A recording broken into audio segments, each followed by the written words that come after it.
Good evening my dear students. आज English वाला में आप सभी का स्वागत है। आज हम लोग पढ़ने जा रहे हैं वॉइस। सबसे पहले हम लोग ये जान लेते हैं वॉइस होता क्या है। तो बेटा वॉइस में दो एक्शन हुआ करते हैं। एक एक्शन जब होता है तो सब्जेक्ट काम करता है, और जो दूसरा एक्शन होता है उसमें सब्जेक्ट पर काम होता है। यानी हम लोग शब्दों में बोल सकते हैं कि यदि सब्जेक्ट पर काम हो या सब्जेक्ट काम करे, वही क्या कहलाता है? वॉइस कहलाता है। और इसकी डिफिनेशंस क्या होगी बेटा?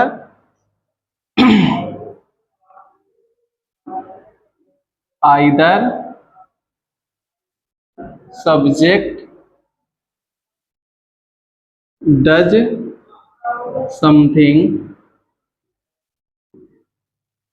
और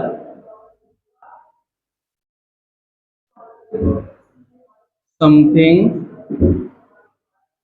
is done on the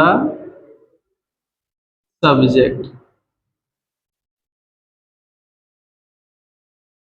is called voice. क्या है बेटा डिफिनेशंस? डिफिनेशन लिखी है आइदर सब्जेक्ट डज समथिंग और something is done on the subject is called voice.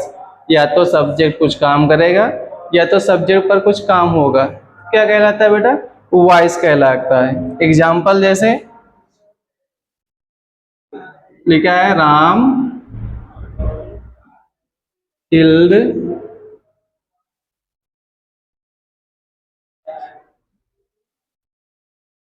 Ravan. क्या लिखा है बेटा? राम किल रावण। यहाँ पर जो राम है वो रावण को क्या कर रहे हैं? मार रहे हैं। यानी सब्जेक्ट काम कर रहा है। दूसरा सेंटेंस देखते हैं।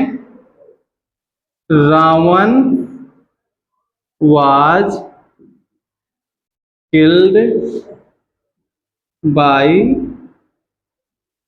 राम। दूसरा सेंटेंस में क्या है बेटा? Ravan was killed by Ram. यानी रावण राम द्वारा मारा जा रहा है। जो रावण है उसको राम क्या कर रहे हैं? मार रहे हैं।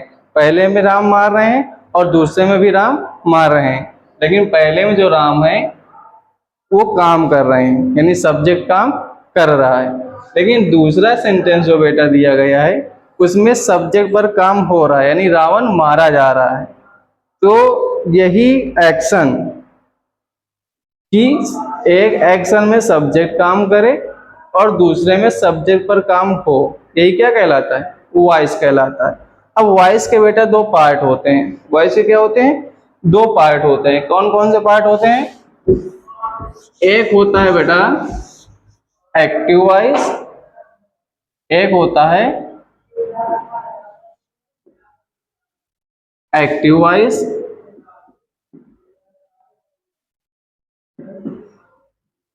और दूसरा होता है पैसिव वॉइस। एक होता है एक्टिव वॉइस और दूसरा होता है पैसिव वॉइस। बेटा एक्टिव वॉइस क्या होता है ये हम लोग समझ लेते हैं। तो हम लोगों ने अभी थोड़ी देर पहले कुछ चर्चा की थी। क्या चर्चा की थी बेटा? कि एक सेंटेंस में सब्जेक्ट काम करता है और दूसरे सेंटेंस पर सब्जेक्ट में काम होता है। तो बेटा जिस सेंटेंस में सब्जेक्ट काम करता है उसी को हम लोग क्या बोलते हैं? एक्टिव वॉइस बोलते हैं। क्या बोलते हैं? एक्टिव वॉइस बोलते हैं। इसी को हम लोग अगर इंग्लिश में डिफिनेशन लिखना चाहें तो क्या बोल सकते हैं? When subject does something is called active voice। क्या बोल सकते हैं बेटा? When subject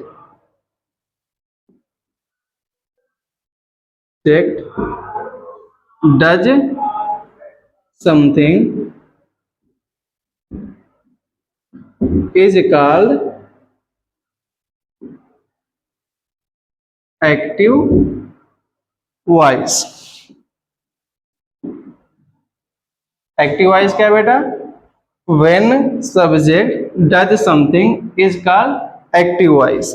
यानी जब सब्जेक्ट कोई काम करता है तो क्या कहलाता है? एक्टिव वॉइस कहलाता है। और एग्जाम्पल में ऊपर वाला ही नोट कर सकते हैं। राम किल्ड रावण। नहीं, राम ने रावण को मारा, ये क्या है बेटा, एक्टिव वॉइस, क्योंकि इसमें सब्जेक्ट क्या कर रहा है, काम कर रहा है। अब हम लोग देख लेते हैं पैसिव वॉइस।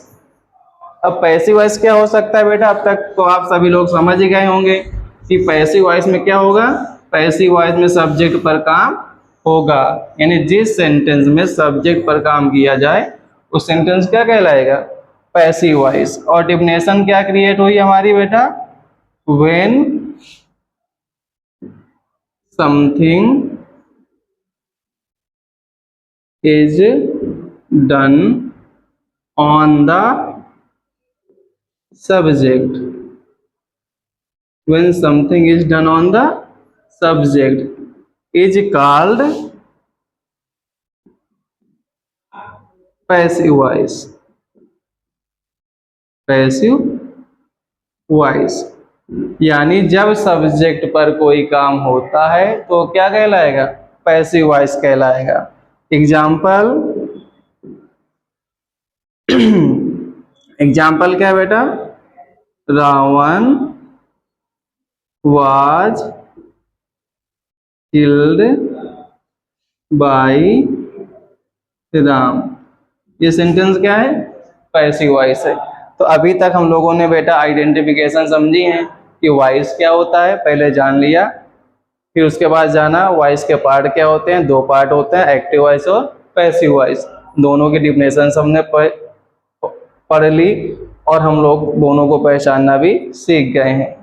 अब हम लोग सीखेंगे कि पैसिव वॉइस बनाया कैसे जाता है, क्योंकि एग्जाम में हमारा जो क्वेश्चन आने वाला होता है वो क्या होता है, एक सेंटेंस दिया होता है, उसका पैसिव वॉइस कैसे बनाते हैं यही उसमें बताया जाता है। तो अब हम लोग सीखते हैं पैसिव वॉइस कैसे बनाते हैं। अब बेटा पैसिव वॉइस बनाना सीखने से ज़्यादा इम्पोर्टेंट है कि हमको किन टेंस का पैसिव वॉइस नहीं बनाना, क्योंकि हमको क्या करना है इससे ज़्यादा हमको पता होना चाहिए बेटा कि हमको क्या नहीं करना है। तो पहले आज हम लोग जानेंगे हमको किसका पैसिव वॉइस नहीं बनाना है, हमको किसका पैसिव वॉइस बेटा नहीं बनाना है। तो इसमें रूल नंबर फर्स्ट क्या है, रूल नंबर फर्स्ट, अब जैसे कोई सेंटेंस दिया है बेटा, कोई सेंटेंस दिया है, उसमें क्या क्या होता है स्ट्रक्चर में, एक सब्जेक्ट होगा, हाँ होगा, उसके बाद एक वर्ब होगी, हाँ होगी, उसके बाद एक ऑब्जेक्ट होगा, जाहिर सी बात होगा, फिर उसके बाद अदर वर्ड्स होगा। ये स्ट्रक्चर है एक सेंटेंस का। अब इसी से हम लोग सीखते हैं कि अगर बेटा किसी, जैसे एक सेंटेंस लिखा है, राम किल्ड रावण इन लंका, लिखा है राम किल्ड रावण इन लंका, सब्जेक्ट है, वर्ब है, ऑब्जेक्ट है और अदर वर्ड है, एक सेंटेंस बन गया। अब अगर मैं आपसे पूछूं कि ये बताओ बेटा, अगर किसी सेंटेंस में ऑब्जेक्ट ना दिया हो, अगर किसी सेंटेंस में ऑब्जेक्ट ना दिया हो या सब्जेक्ट ना दिया हो या वर्ब ना दी हो तो हम पैसिव वॉइस बनाएंगे या नहीं बनाएंगे। तो आज हमको इसी में पहले हम लोग चर्चा करेंगे कि अगर सब्जेक्ट ना दिया हो तो पैसिव वॉइस बनेगा या नहीं, वर्ब ना दी गई हो तो पैसिव वॉइस बनेगा या नहीं, अगर ऑब्जेक्ट ना दिया हो तो पैसिव वॉइस बनेगा या नहीं बनेगा। तो बेटा rule number first, rule number first, जब सेंटेंस में सब्जेक्ट ना दिया हो, यानी when subject is not given in the sentence then we can make passive voice.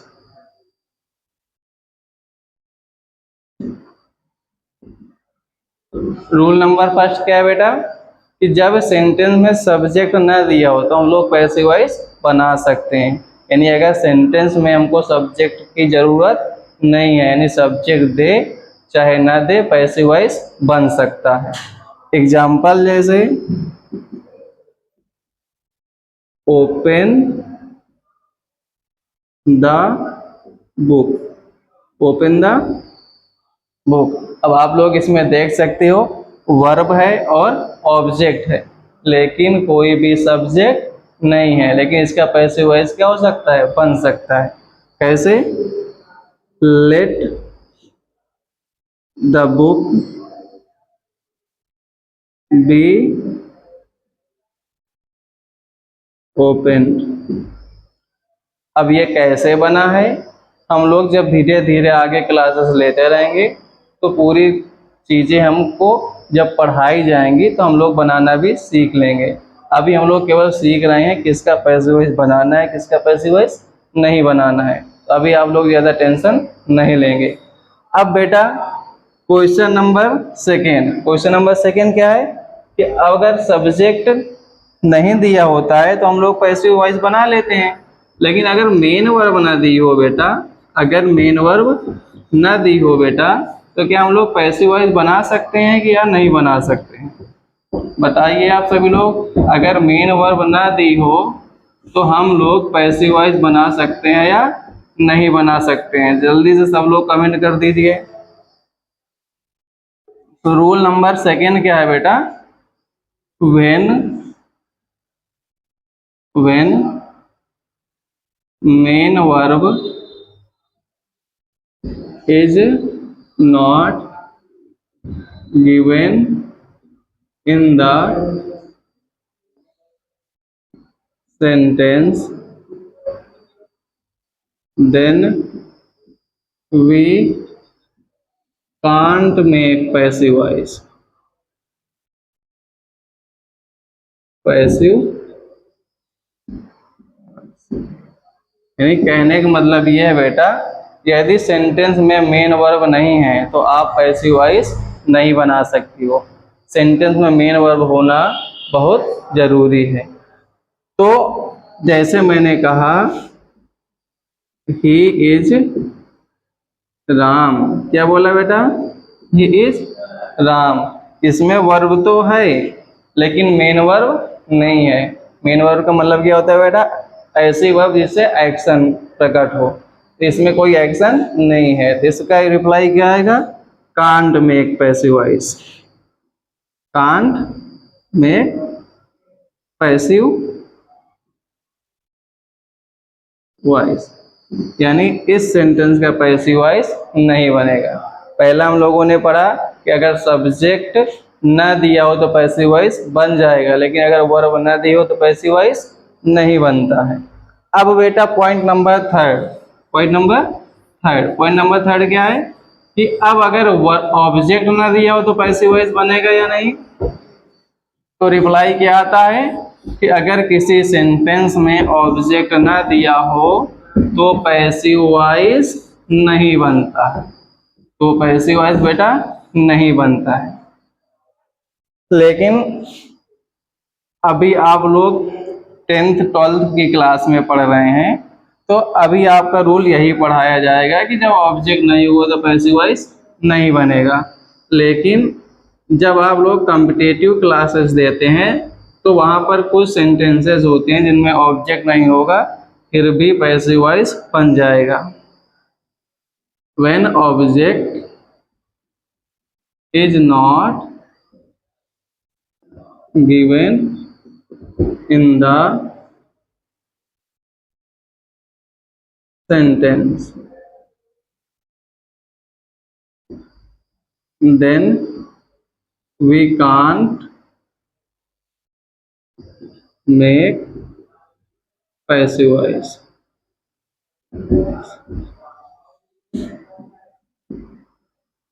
यानी कहने का मतलब क्या है बेटा?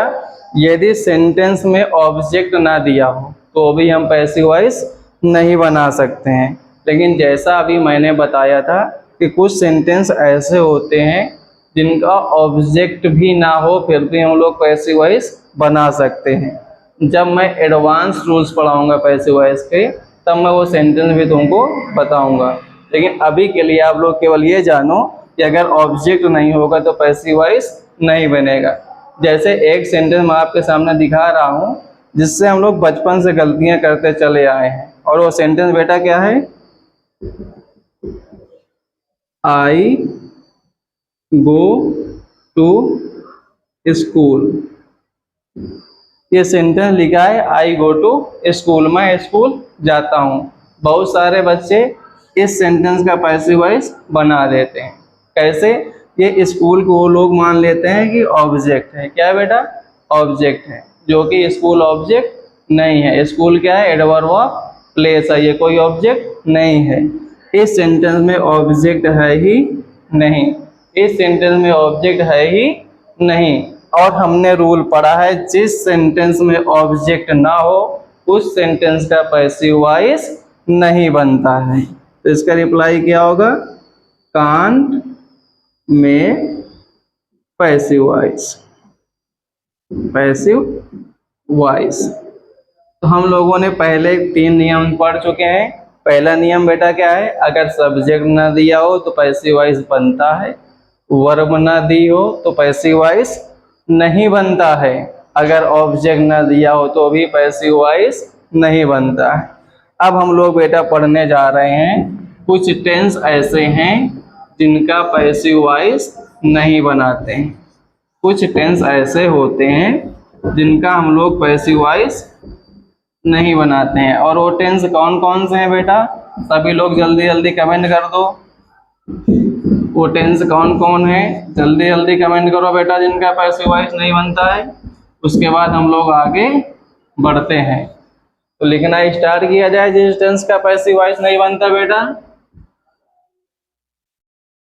Tense number first, second, third, fourth, यानी केवल 3 ऐसे टेंस हैं जिनका पैसिव वॉइस नहीं बनता है। कौन कौन सा बेटा? पहला प्रेजेंट परफेक्ट कॉन्टिन्यूअस टेंस। दूसरा पास्ट परफेक्ट कॉन्टिन्यूअस।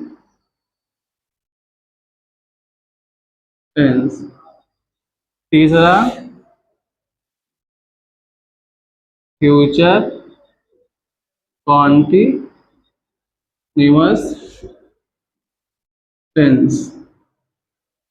चौथा कौन है बेटा? Future perfect continuous tense. कितने हो गए बेटा? Present perfect continuous, past perfect continuous, future continuous और फ्यूचर परफेक्ट कॉन्टिन्यूअस। 4 टेंस है जिनका पैसिव वॉइस नहीं बनता है। अब हमारे पास कुल कितने टेंस बचे बेटा? 8। कितने बचे? 8। प्रेजेंट के 3, पास्ट के 3 और फ्यूचर के 2, उनका पैसिव वॉइस बनता है। प्रेजेंट के 3 कौन कौन से? Present indefinite, present continuous, present perfect. Past के 3 कौन कौन से? Past indefinite, past continuous, past perfect. Future के 3 कौन कौन से? फ्यूचर इंडेफिनिट और फ्यूचर परफेक्ट। इनका पैसिव वॉइस बनाना हम लोग अगली क्लास में सीख लेंगे। तो आप लोग क्लासेस लेते रहिए। Thank you very much.